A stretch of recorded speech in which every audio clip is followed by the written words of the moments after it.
I have a feeling that every single person sort of has this ideal that they're reaching toward. We always have this person we put up, whether it be somebody we've seen walking down the street where you go, I'd like to be like that person. It's almost always about the way they look. It's rarely, for a woman at least, about the way they act, their business savvy, any of those things. We have such a tendency to try to recreate ourselves, which we're always trying to do, I think, as human beings. But is there damage in that, in finding somebody and going, ooh, I'd really like to look like that person? Well, I guess my gut instinct would be going back to the things that we talked about even in the last webinar we did, which is if you want to create lasting, realistic, meaningful change, it's got to be value driven, right? Otherwise, there's no stickiness to it. So I think the thing about putting somebody up as an ideal is it's, sometimes it might be that. It might be their athletic prowess, or it might be that you just think they're really, beautiful or good looking. And I think if you stop there, then you put yourself in danger because you're always trying to be somebody else. But if you get a little bit deeper and figure out who that person is, or you maybe look at somebody who's truly athletic, we can look from the outside and go, oh my gosh, they're just gifted and they're talented, and I wish I would have been born with those genes, and but if you investigate a little further, there's a whole heck of a lot of hard work, and there would be a whole lot going on that you would be more valuable to want to emulate. Like I would like to emulate somebody's work ethic or their dedication or something like that, because that would have some lasting value for me. And I think when it's just that externally driven thing, it's when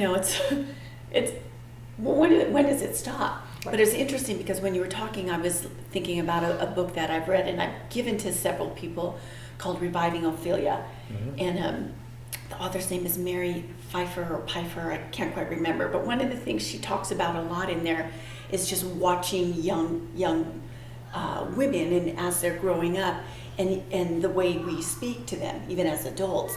So girls almost often greet each other, and even as adults, we often greet a girl with, oh, you look so cute, or I love your outfit, or oh, you changed your hair, it's so darling. If you watch guys greet each other, they talk about what they've been doing. What you been up to? Oh yeah, did you get that raise you were talking about, or how's that new job going?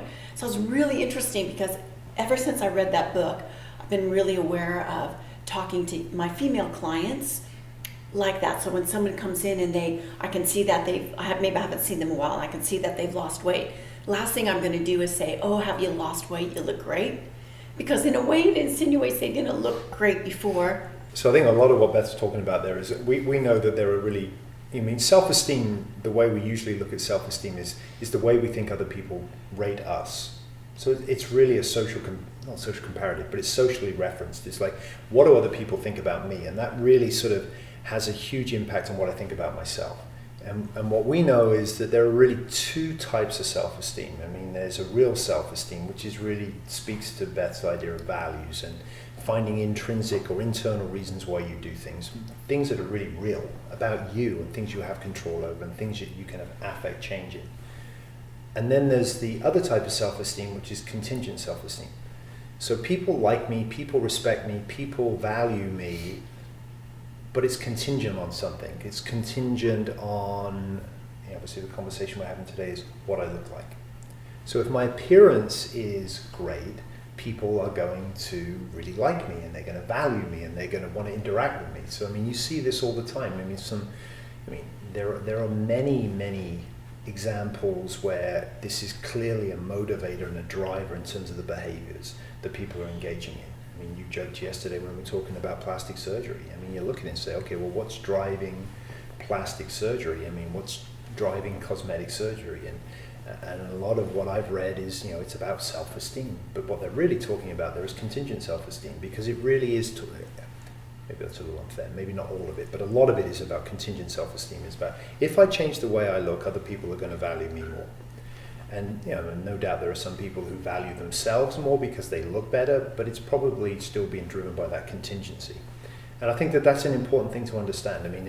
When you're trying to change your behavior and you're trying to aspire towards a particular lifestyle, you've got to find and connect with something inside of you that makes sense to you, because otherwise you're always going to fail. At some point, you're going to fail because it is not perpetual. You can't keep doing it. Right. At some point, you're going to fail. And then it's going to be devastating.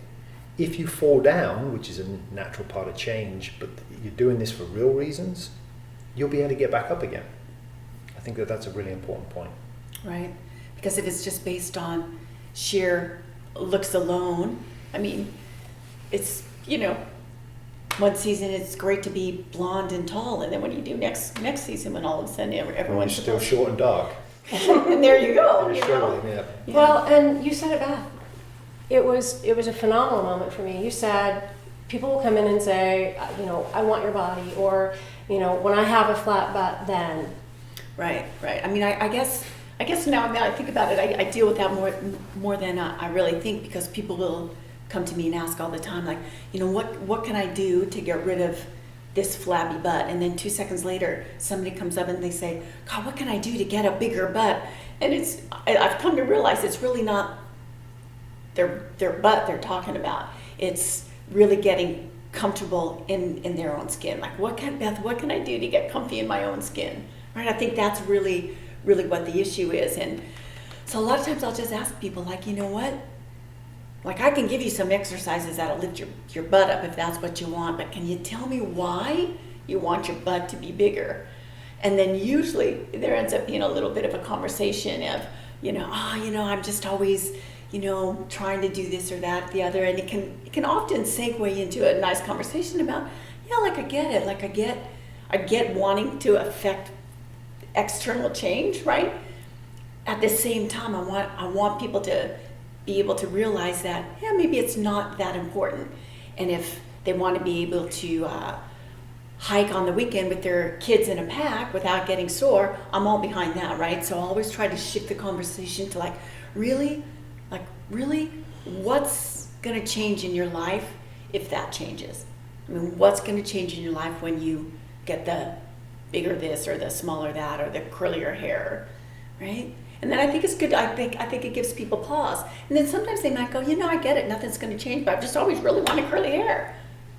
Go get yourself some curly hair. I'm cool with that. But just have some awareness of what's driving you.